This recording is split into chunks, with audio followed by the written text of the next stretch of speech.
the last thing that I don't like about what's been going on with the Notre Dame football program is something that I've kind of been talking about on Twitter a little bit, something that I've conversed with some of my friends about.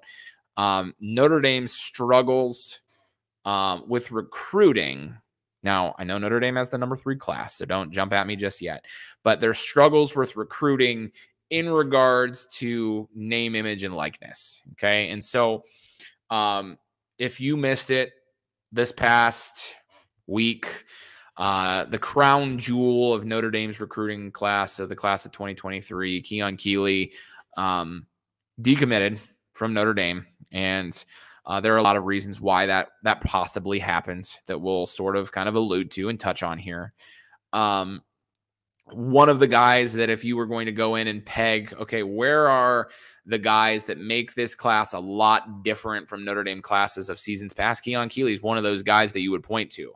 Another guy that you would have pointed to would have been Dante Moore, who never was committed to Notre Dame, but some might argue that at some point he was probably a silent commit to Notre Dame, but hadn't announced for whatever reason, wanted to take official visits, wanted to, whatever reason there was. But suffice it to say that Dante Moore and Keon Keeley, 2 5-star type guys that Notre Dame was in the lead for, we'll say at the very least. And in the case of Keeley, obviously had a commitment, a verbal commitment from him at some point, who are not going to be at Notre Dame next year, unless something wild happens with Keon Keeley or something like that, which never say never, I guess. But the question I have, I guess, and this is more of a rhetorical, I'll kind of go into answering my own question a little bit, but the question I have is, does Notre Dame have a real problem on their hands when it comes to recruiting because of name, image, and likeness? Okay, so let me frame where I'm coming from when asking this question. Obviously, Brian Kelly fed Notre Dame fans the line that Notre Dame shops down a different aisle when it comes to recruiting. It's tough to go out and recruit everybody that you want to, and then find out that that person isn't a fit for Notre Dame from an academic standpoint, from a culture standpoint, from whatever standpoint. You get what I'm saying. And so Brian Kelly, it seemed, and I think there's certain levels of truth to this, but seemed like he went ahead and, from Marcus Freeman's comments, that's kind of where I'm gathering this, but Brian Kelly would look at a guy, see if he was a fit for Notre Dame, figure out how we can fit him into Notre Dame, maximize his potential, and make him a really good football player. Hence the terms graduating champions, hence the terms, you get what I'm saying. Attention to detail. Brian Kelly was trying to bring guys in, develop them, make them good football players, hopefully turn them into dudes, find a diamond into the rough for a large part of his recruiting class. Now, certainly I'm not making the argument that Kyle Hamilton wasn't a dude when he came to Notre Dame. I mean, the guy was playing as a freshman. So, there's some give and take to this argument that I'm making. But it seems to me, and others might disagree, and that's okay, that Brian Kelly would find guys that fit Notre Dame and then figure out if they were dudes later. Marcus Freeman at one point basically made the comment that we're going to recruit dudes and then we're going to see if they fit in at Notre Dame. Seems to me that Marcus Freeman has casted a wider net. There's a lot of difference between Brian Kelly and Marcus Freeman as personalities. And I think that the personality of Marcus Freeman is a real good fit for a place at Notre Dame because he upholds standards. He's a guy of a lot of integrity, a guy that, fits Notre Dame's culture in that way, but he also probably listens to your favorite rap music as well. He's a guy that, I think these kids can really relate to. And that's why he's done so well in recruiting. That's why he got commitments from guys like Keon Keeley that put Notre Dame at the number 1 ranked class at different points throughout this cycle. And so, I think there's no doubt that even though you could go back and you could say, well, Brian Kelly's best class was, ranked out just about where Notre Dame's current class is going to rank out. I don't think that you can make any argument that makes any sense at all, at least, that Notre Dame's recruitment hasn't taken a step forward. Okay.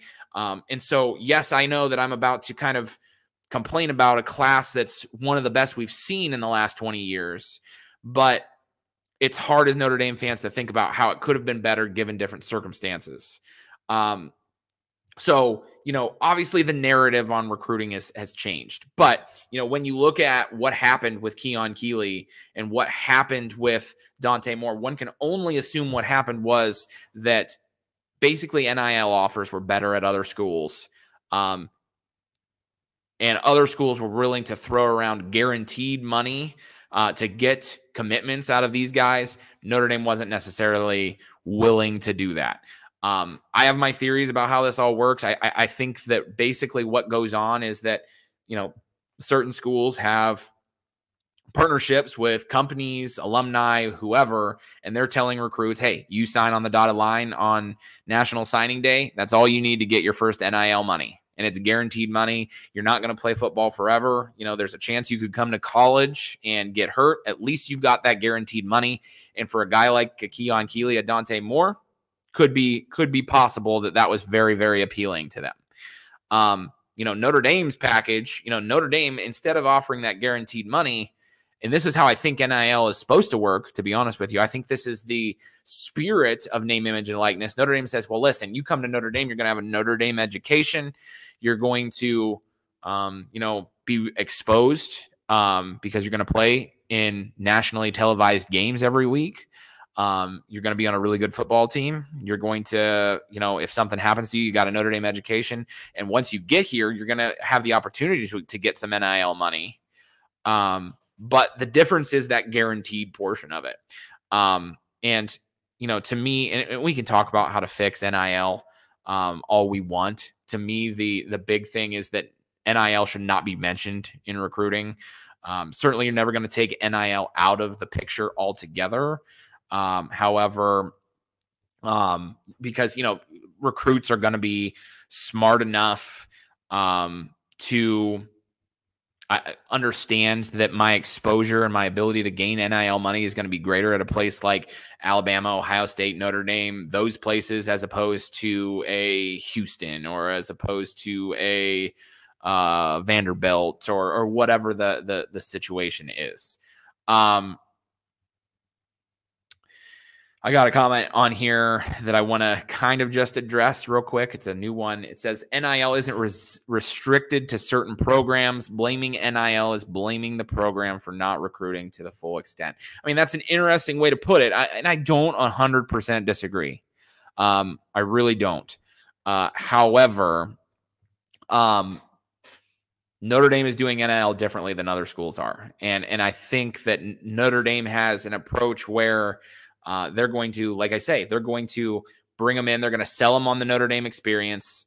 They're going to sell them on exposure, but they're not going to sit there and say, hey, we're going to throw hundreds of thousands of dollars at you just for signing your name on the dotted line. I just don't think that's where Notre Dame is at. And like I say, I don't think that was, and the reason they're not there is that that's not what NIL was supposed to be for. It's gotten out of hand. It's not regulated. If somebody steps in and says, hey, listen, let's regulate NIL so that at the most you can tell a recruit, well, here are some guys that came to this school, and here is a list of where they got NIL deals. You could be, if you do well here, you could potentially get a deal like this. Yeah, I absolutely agree that that's what should happen. Like I say, there's something that happened that caused guys like Dante Moore and Keon Keeley, who wanted to be at Notre Dame, to go elsewhere. And it's not that Marcus Freeman looked at him and said, hey, nope, we don't want you, because they wanted these guys. Okay. And so you, like I say, you can kind of make those arguments and you can kind of speculate about all those things all you want. NIL has something to do with it. I see in the comments that NIL isn't going to be regulated. Why? As these big conferences come and they get together and they can do things, they can govern over these schools in a way that the NCAA has just let go over the years. I don't see why NIL can't be regulated. I don't know why you can't say, you can't offer guaranteed on the table money for a kid's commitment. I just don't think that's an unreasonable ask. Regardless, to kind of circle back and finish up and touch on the original argument, Notre Dame could sort of be in trouble here in the recruiting space, I think. Certainly, like I say, I laid out the Notre Dame argument. I laid out the facts that Notre Dame can sell a really good product in terms of, you're going to come here, you're going to get a Notre Dame education, which absolutely means something, especially given an alumni base as big as Notre Dame's.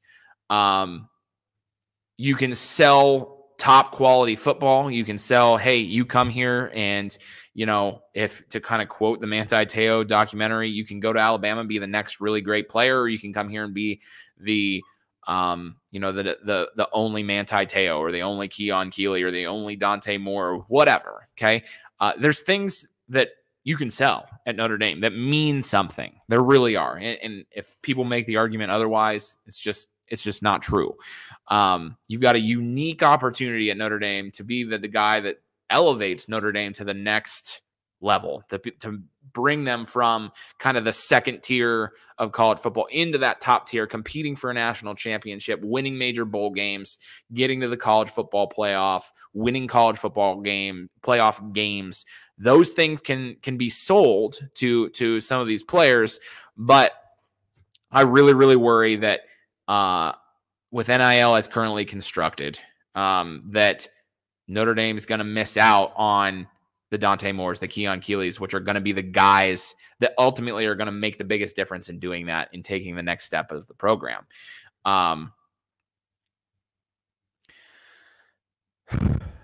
And so, again, like I say, those are just my worries. Sorry. Long pauses mean I'm reading comments, guys. So I appreciate all of the comments. I'm going to get to a couple of them here real quick.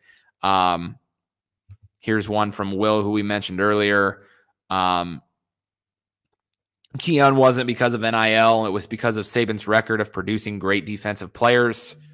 Has Notre Dame not created great defensive players? I mean, Nathan, if you're still around, perhaps you could list all of the defensive linemen that have been in the NFL recently. Stephon Tuitt just retired. You got Isaac Rochelle is on the Browns. I'm going to miss a ton. You get my point. The Okwaras, you go, so on and so forth. Again, with the bright lights on, some of the names evade me, but Notre Dame's put more than their fair share of defensive linemen in the NFL. I don't know that I necessarily agree that was the only reason. Now, to compete for a national championship, yeah, sure. I mean, if that was what you said, then yeah, obviously go to Alabama. If that's, you want a surefire, I'm going to be in and around the national championship every year, then sure. Catching up on a couple other ones here as we get there. Here's one. NIL may get some players to go to their school, but some recruits can actually sell their school brand first and foremost to get those top recruits. Some schools can sell their school and brand. You're right. You're right. And like I say, I think Notre Dame can sell pretty well. I think Marcus Freeman has shown that. Guaranteed money talks. I'll just kind of leave it there. Nathan says recruiting is going to be just fine, assuming the on-field product is good. And I generally agree with that too. I really do. You take a top 3, and maybe it ends up top 5, whatever it is. You take a top 10. You take a top 10 recruiting class and you put it together with good football. And now there's not a conversation between should I go to Alabama or Notre Dame for football reasons. At some point, maybe, Notre Dame, if Marcus Freeman continues recruiting at a high level, Notre Dame fans are patient with Marcus Freeman, who I've seen a couple of comments, people saying just that. If you're patient, then maybe this turns into, something really, really special at Notre Dame. I agree with that for sure.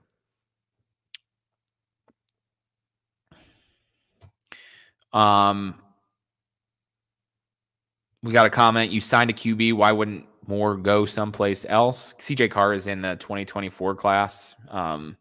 Dante would have been 2023. Top teams have multiple 5-star quarterbacks. Ohio State, Oregon, you get it.